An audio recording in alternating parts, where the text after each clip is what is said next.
Recording. Welcome, everyone. This is Nancy Larson from Kansas, and I'll put my camera on. Hi to everyone. You all should remain muted during this session, and we'll have time for question and answer right after, or just comments, really. Probably all of you are very experienced with hosting different workshops and conferences, but we want to provide some tips today, just some general tips I'm going to talk about. Crystal is here, and she's going to be talking about what they're specifically doing in Tennessee and how us as attendees can help reduce our footprint at our Tennessee conference. And then Sarah Johnson's going to be sharing some tips as well. So everyone should be able to see my my screen here. And I'm going to just kick off with some basic sustainability conference planning tips. And I want to put a shout out to Mary Baker, who is helping us today on this training. Both from a technical support standpoint, letting folks in, managing the recording, but also she helped with these slides and the sustainable conference document that we'll reference here at the end for you. But first of all, why are we doing this? Well, it's because, you know, our footprint, it's so great for us to be together, you know, in person, right?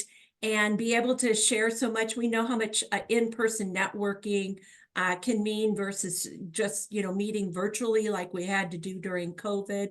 But we know that our travel just to the conference accounts for about 70 to 80% of the full conference carbon footprint. So that's pretty significant. And certainly key contributors are energy, material, and food. And we'll talk a little bit about that in just a minute, a little more detail. So we wanted to kick off and start with a mindful venue, being mindful of what is the venue that we have chosen to have our conference at. And this is for the host or the planning committee to look at, but how can we minimize our footprint, our events footprint, by going and really being mindful about the venue. And certainly budget can dictate a lot, right? But when we have an option, choose a space that has, or an event space, right, that has sustainability goals posted. So many of our conference spaces, you can go to the website, especially if it's a chain, and you can see what is their sustainability report they posted, what are their goals, and then talking to the conference planner about that to make sure they actually know what, you know, their goals are that are posted, or what they might be locally. And so look for things that prioritize. Obviously, energy efficiency is a huge one, and then waste minimization. Whenever possible, like we're doing in Tennessee, and I'll ask you to mute your, getting a little background noise. If you wouldn't mind muting, please, that'd be great. When possible, have an event space and that has the lodging space right in the same location, or at least within walking distance. And if it isn't within walking distance, try to arrange for carpooling to and from that event space. Choosing lodging then that has some green infrastructure or some green features about it and maintain sustainable initiatives. And we'll get into a little bit more detail on that. And then picking a venue that can also support hybrid events, that has good internet and maybe allows for multiple digital displays. So we don't need signs, but rather got digital displays. So the benefits of choosing the sustainable lodging, we're all quite used to this, hopefully, in many of the places that we've been. We'll just ask you to keep your cameras off unless you're presenting and stay muted, please. But the benefits are to reduce energy consumption. We know up to 50% less energy use can occur through efficient lighting and HVAC systems, water conservation, occurs through low flow fixtures, really improved housekeeping practices, which we've definitely seen as far as housekeeping not coming and taking all the towels and sheets every day unless you've requested it, right? And then educating the guests. So using this kind of signage that you see here in the rooms, and then minimizing waste. A lot of hotels I know are going to the refillable large containers of shampoo, lotion, body wash, instead of having all these little bottles of soaps and things. So sustainable strategies for the event. This is where you and I get involved because we know that as users and consumers of conferences, of hotels, we have a big impact through our choices. So first of all, the big one, which is no surprise, I'm sure, to any of you, is food waste, right? So if there's food at the conference, or just really, I mean, consumers are the number one wasters of food, right? Right in our homes. But I want to point out here that 95% of discounted food ends up in the landfill. So 40% of all the food that is produced actually goes to waste, and then 95% ends up in the landfill. And a lot of people say to me, yeah, Nancy, but we compost it. Well, composting, as you can see on this chart, is just above landfilling. Where we want to be on this chart is we want to be here at source reduction. So there's some strategies that we can use. But you've got some other factoids there with regard to conferences.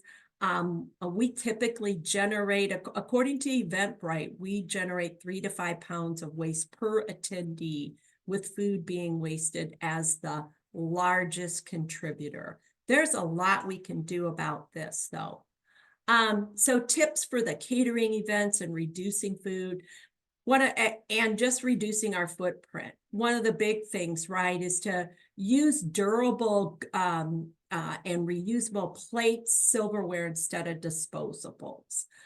Eliminate box lunches. They're so handy to have a nice box lunch, but look at all the waste that comes from that. Instead, what can be done is you could still have those individual items, but they're wrapped in cellophane, put on a tray, and then people come by and they pick them up. So you can pick up your sandwich, you can pick up your bag of potato chip, you can pick up your cookie, right? It can all be just like a box lunch, but you're eliminating that box. Caterers provide drinks and condiments in refillable or bulk containers instead of individual packets. It's not always able to happen, but if you don't ask, you never know. And you want to do, obviously, what makes sense. But serve food, sometimes you want to serve food that just doesn't even require silverware. So don't put that silverware out if it's not needed, right? Offer more locally sourced and in-season food, and foods that just, those are things and foods that just generally have a lower footprint overall. We want to encourage attendees to RSVP accurately and in advance. That helps you as the organizer order your food more precisely. So if you've got 61 people coming instead of 55, you can order 61. That's what you're likely going to be charged for. When possible, send the menu for the event alongside the agenda and allow attendees to pre-order their meals. I've seen this at really large conferences like CleanMed that I've been able to go to, but it's not always a practical thing for some of the smaller conferences. But for buffets, here's one thing that we recommend is to list out the food options right by the plates. Have you ever been to a buffet where you go through and you might take the chicken and then you realize there was something down the line like barbecue that you would have rather had than the chicken? So, but you can't put the chicken back. So if you educate your audience on what actually is on the buffet, your audience can make better choices. And then signs that say, take all you want, but please eat what you take. People can go back for seconds if they need to, but we really don't want them filling their plates and then putting it into the trash. And then the last thing, whenever possible, coordinate with your caterer or a local food bank to donate any excess food that wasn't consumed. Theoretically, if we've done our prevention good, we have very little food that would be donated. And sometimes that is not practical for the local food bank or maybe your feeding program. But could it be used? Is it something that could be put in the refrigerator and then used in the hospitality room? Just a thought there. Tips to prevent material waste. Obviously, anything we can do online. We want to encourage participants to bring and use their own reusable water bottle or cup. And hopefully everyone will do that. When we've got water, we set it up. There's no single service water available, but instead we put the bulk water dispensing stations at the back of each of the room because folks do like to drink a lot of water.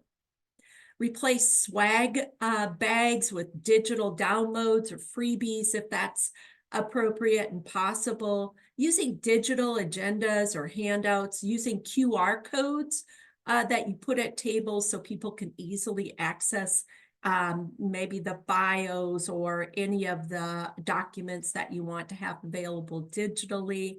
Certainly, things can be done with name badges and lanyards, making sure that you're collecting those for reuse. And then if it's a large conference, I don't know if you guys have ever experienced this, but at one large conference I went to, we actually downloaded an app. That was pretty cool that we were able to see all the information via the app. So many times for the space planning, we can reuse rooms for different things. So we're not using so many different rooms, but we're able to coordinate the schedule to reuse rooms. And if we are able to offer recycling, in some parts of the country, it just isn't available right now. But if we are, making sure that we're educating our audience on, hey, we've got recycling back here by the trash. Be sure to take a look at, the instructions for recycling.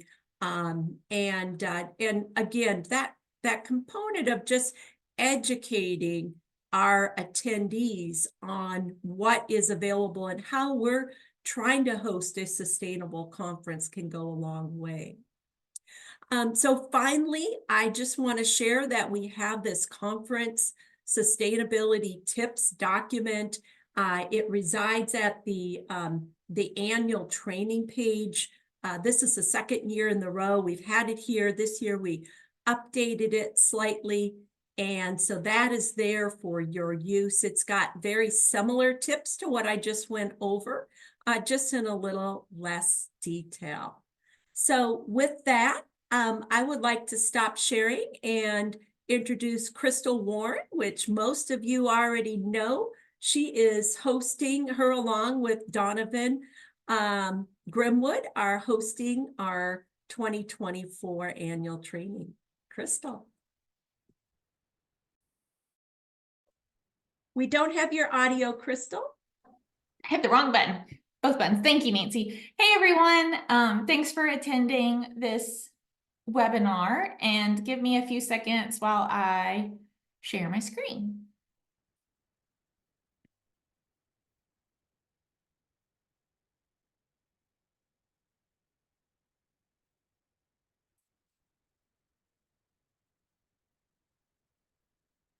I just worked on this.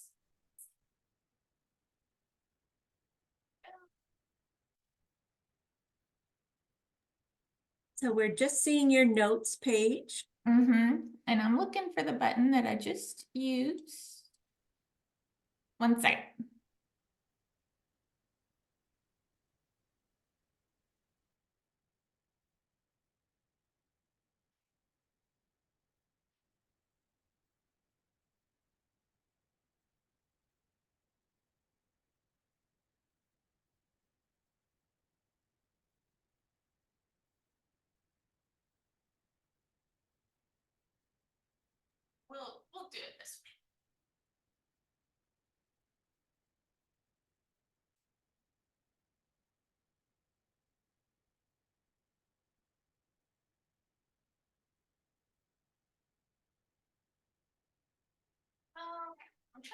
get it off this notes page. It'll So be the you might- display settings. Yeah, I don't see the display settings. My Zoom is covering that up. And you So, might can be able just to grab click and that drag. Zoom and, okay. sorry, That's okay. No, that's where I was going wrong. Thanks, there you Sean. go. Takes a village. That was my village. Thank you. All right, now I'm ready to go. Thanks for your patience. So I'm going to talk a little bit about the tips that Nancy just talked about that we are implementing in Chattanooga. And first, starting with the location. So when Tennessee was selected to host annual training, Donovan and I had some thorough discussions about where we want to host. There's several great places in Tennessee, and we ended up landing on Chattanooga for several reasons. One, it's a fun city with a lot of outdoor activities. I think our group is really going to like it. And two, it has a very detailed history with air pollution. And all of our groups are heavily air pollution based. And we have a whole lunch and learn dedicated to learning about the air history of Chattanooga that I'm excited about. But know that in 1969, it was named the worst city in the nation for particulate air pollution. Worst city in the nation. So the city, and the reason for that is there was unregulated emissions from heavy industry, railroads, coal furnaces. We'll learn about those in our brownfields tour. And then the topography of Chattanooga made the problem worse due to temperature inversions. So cold air would flow in from the mountains into the valley of Chattanooga, get trapped, and keep the pollution trapped close to the surface. So city officials decided they didn't want to be the worst city in the nation for air pollution or particulate air pollution. So they implemented measures, they got in compliance with federal regulations. Then over the next few decades, there was a roller coaster of federal regulations becoming more strict. So the city being out of compliance several times, but they are currently in compliance. So we kept that in mind when we were thinking about cities to host our training. And additionally to everything I've already said, the downtown area, the conference center that we are using, it's a very popular venue for conferences. The downtown, it's located in downtown Chattanooga. The downtown area is very walkable. They have public transportation that utilizes electric shuttles. So it just really fit in line with our idea of making this conference sustainable. And if you can see the background, I know it's hard. I'm sure we'll see this during the conference, but the picture in the background on the left shows air quality in 1990, where everything's very hazy, compared to 2010, where you can see mountains that you couldn't see in 1990. And I think Donovan has some stories about actually experiencing that in real life. All right, tips put into action. So the venue that we're using is Marriott International, so a Marriott hotel. They do have sustainability and social impact goals. They have a very detailed website that describes what their goals are, the progress that they're making, and that's shown here on the screen, Serve 365. So some of the big picture measures that they are trying to implement are minimizing energy and water use, reducing waste and carbon emissions, increasing their use of renewable energy, sourcing their materials, whether it's food, furniture, whatever, any type of material, either sustainably or locally. So something that we can do as patrons of the hotel is just be cognizant of these goals, be supportive of these goals, treat the hotel the same way we would at home. So, turn your lights off when you leave the room, maybe adjust the thermostat. Since we'll be in a conference room all day, you don't have to set your thermostat to as hot as I would want, or maybe as cold as someone else would want, because it would just be a waste of energy and emissions. Maybe you reuse that bath towel for a day or two if that's what you do at home. Additionally, with this venue, The hotel and the conference venue are the same location. It's indoors. We're just gonna walk up and down a few floors to access our room or hotel. The conference center does provide all of our conference equipment, such as the AV plus tables, chairs, so we don't have to lug anything around from home. That's helpful. They also provide all the food service. We will be eating and dining there. As I mentioned earlier, it's in a very walkable downtown area, and all of our scheduled after hours activities are all within walking distance. So as long as the weather stays good, I imagine that cars will just stay parked in the parking garage. We'll be able to get a lot of exercise walking around. When it comes to the catering, the hotel is providing all the tables and linens. Again, that's not something that we're gonna have to lug around.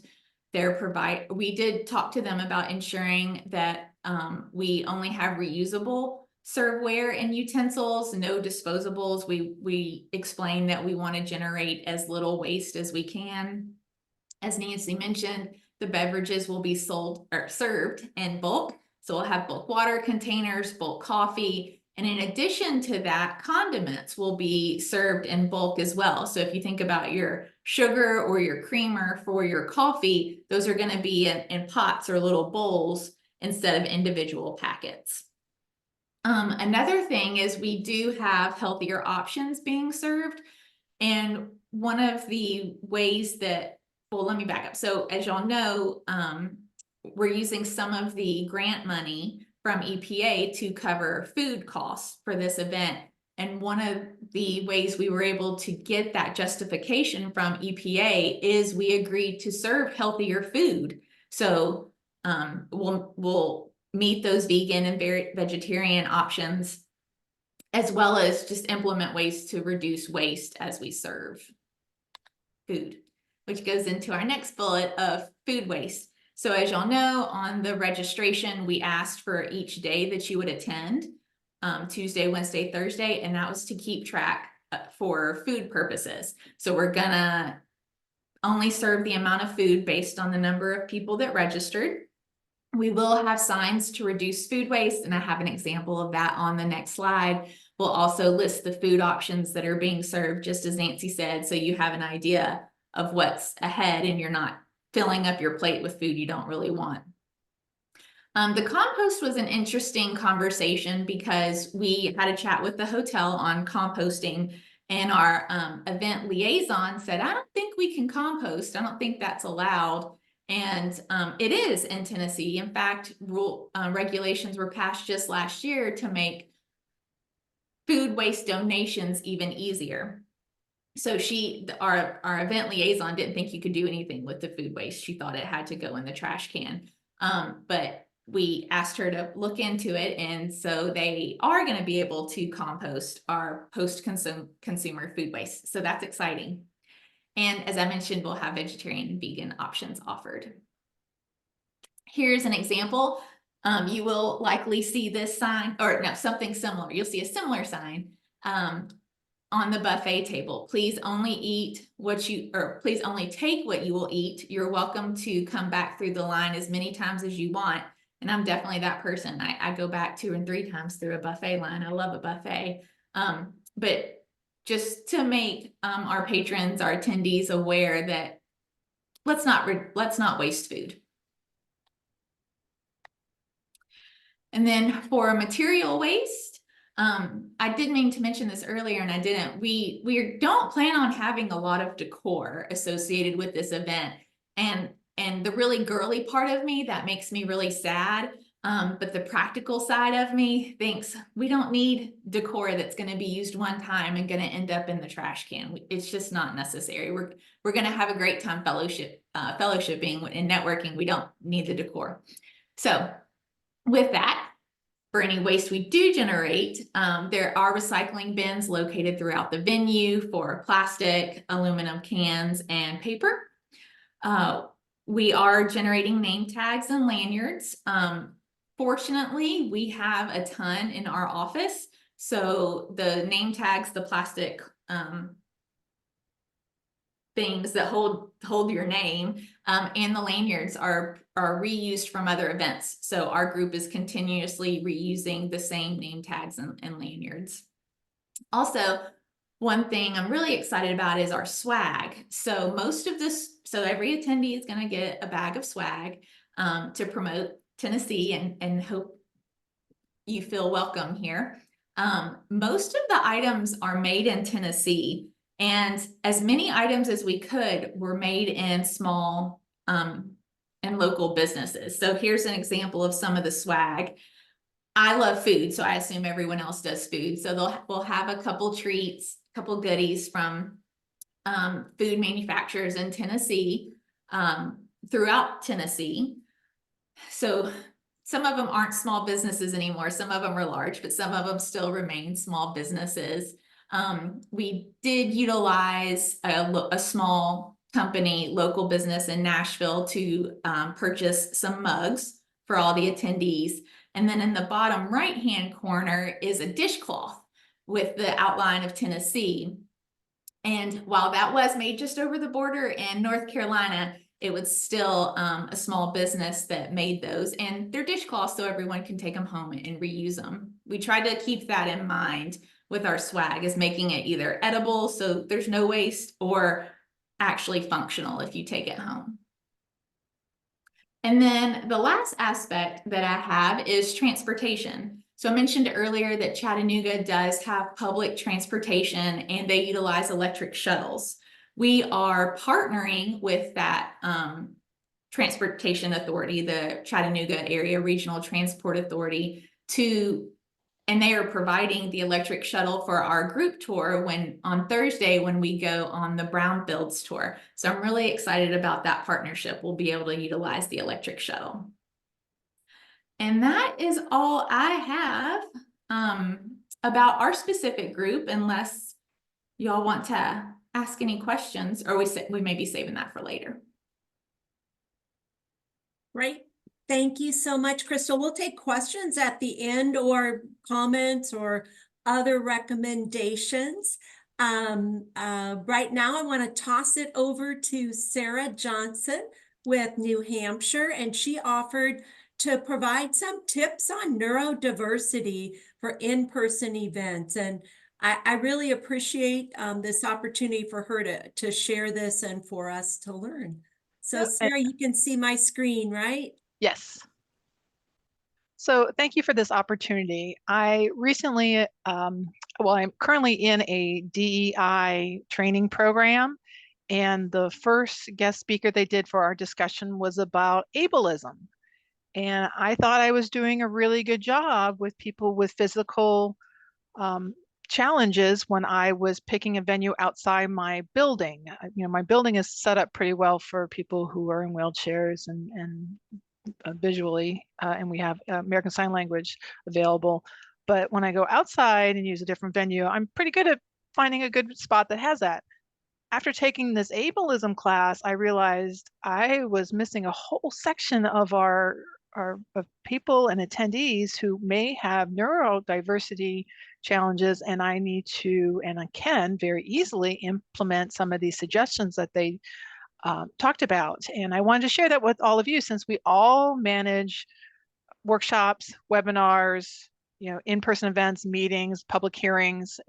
There's a way to implement some of these, maybe not all of them, but some of them, and just to be more aware of what we can do. And the main reason for me was I want to be a better human. I want to be caring. I want to be kind.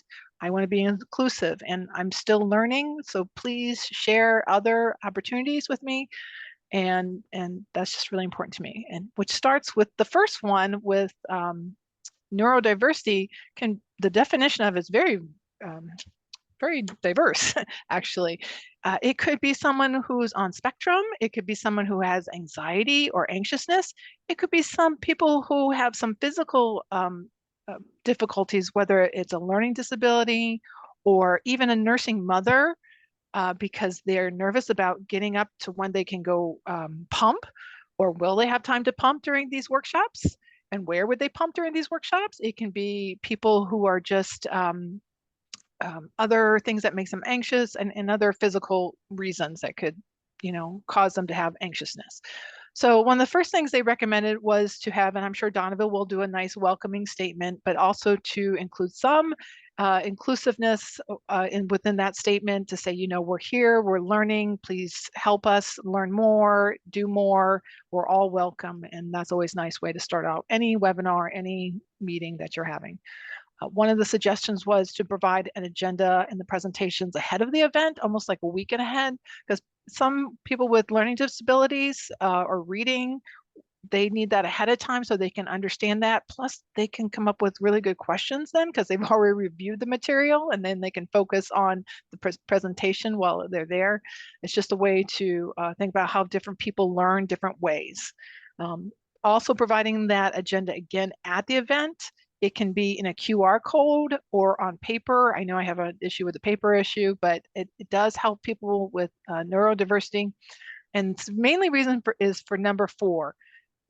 When you're not have anxiousness or anxiety, you need to know the break is going to be at 10 o'clock. And I know in the past I've done this. I've said, oh, feel free to get up and move around the room whenever you feel like it, whenever you need to.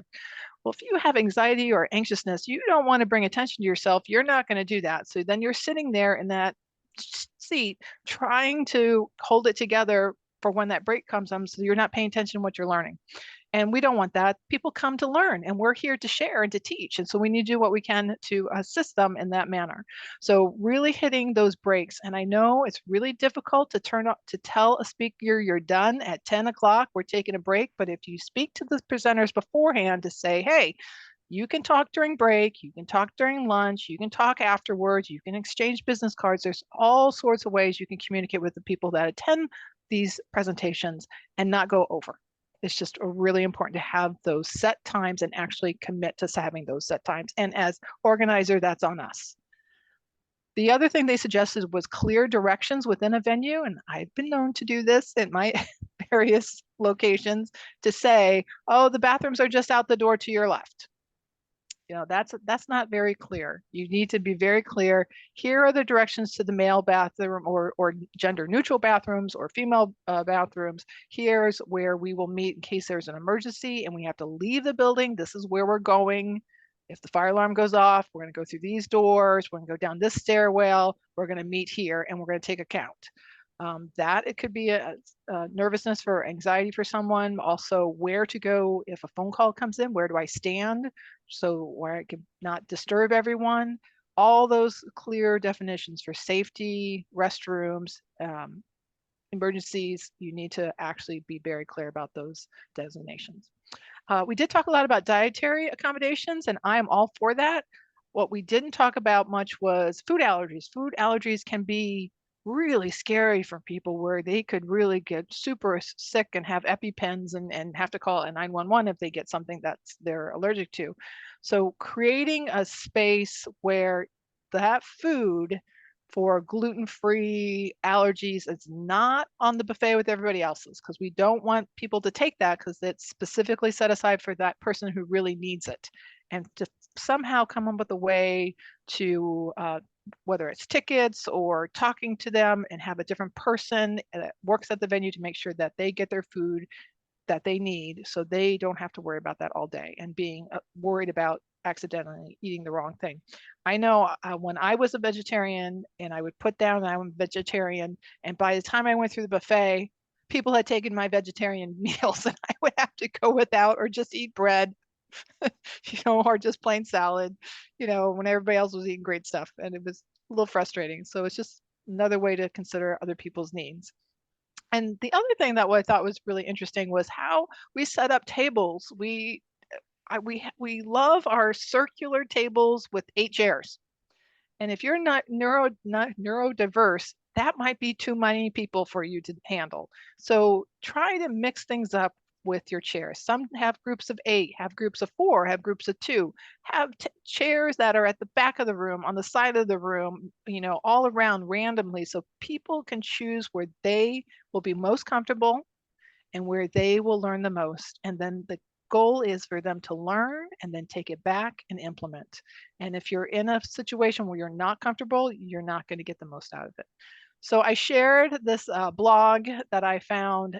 I can't share the presentation that I participated on because it was reserved for members, but I really came home with a lot of that. I've been doing this for 25 years and I was just like, I cannot believe I did not think about these things. And I can do that. I'm able. I want to be kind. I hope all of you will find it in your hearts to do something as well. And that's it for me. And I hope you have any questions. That's awesome. Sarah, thank you so much. And, you brought up so many great things. And I just think, we're in this mode of continual improvement process. And so this is an opportunity for us to learn and do things differently. And I know we have someone that I work with that has some really severe dietary allergies, and I happen to know what they are. I also know where the EpiPen is in that person's belongings, and I have permission to grab it and use it if I need to. So I am trained in that, but I think it's really important if we do have some severe allergies that we maybe have a buddy or someone. I'm always happy to be that buddy to say, hey, if something happens, here's where my EpiPen is. And because that's scary and you don't have much time. So you brought up some really great things here about neurodiversity, and just I want to thank you so much. And Crystal, I want to thank you for all your effort. You've made such a great effort to work with the conference venue. And maybe Crystal and Sarah, can you put your cameras back on and we'll just see if there's any questions, or, I would also encourage people to maybe share something that they learned that can help our whole group that maybe we didn't already mention here. So if there's anything to share.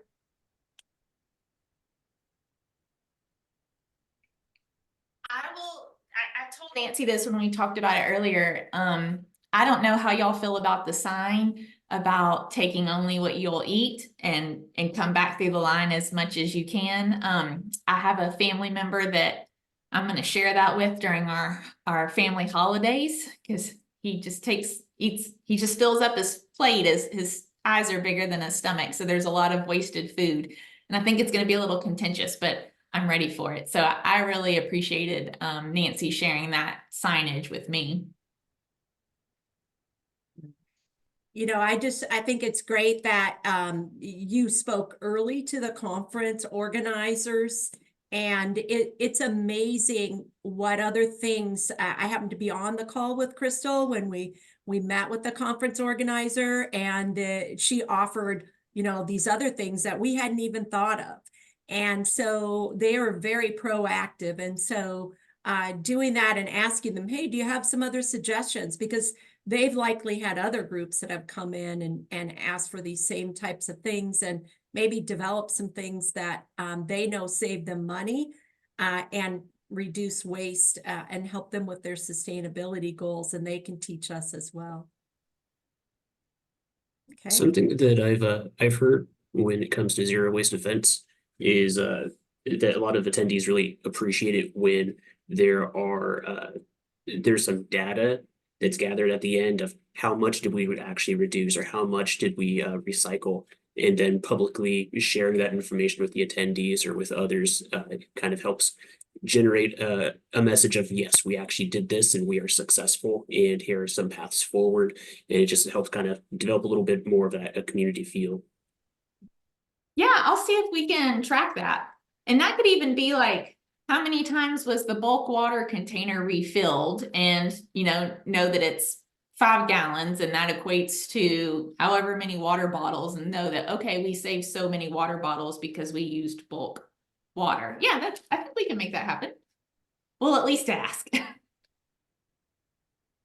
Caitlin mentions that they provide healthy fruit. They provide fruit. It's healthy and it has its own packaging, right? We don't have to have extra packaging. So great suggestion.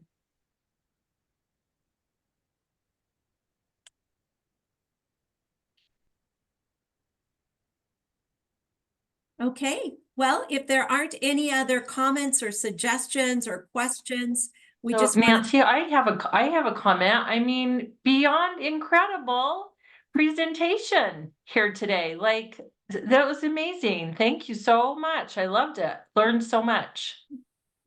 Thank you, Eleanor. Thank you.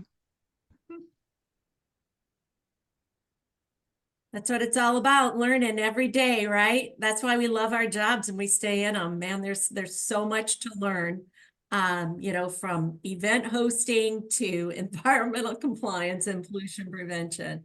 So, And I'm like Sarah, I'm really bad about like people can get up and take a break when they need, but because I do that, but I need to be aware that not everyone is like me. So thank you for pointing for pointing those things out. I need to be aware of others. yeah, it's good. Really good.